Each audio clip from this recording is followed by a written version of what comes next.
Yan soy, may payabak ko. May pagluto tayo ng adobong pakpak ng manok.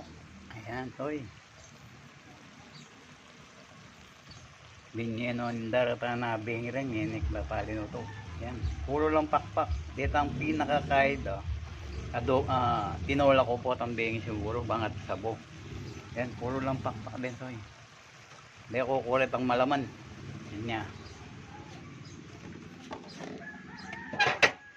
Reta chula kaya tam kilogram tsaka rin yan, tsaka ating lelot balatong soy yan.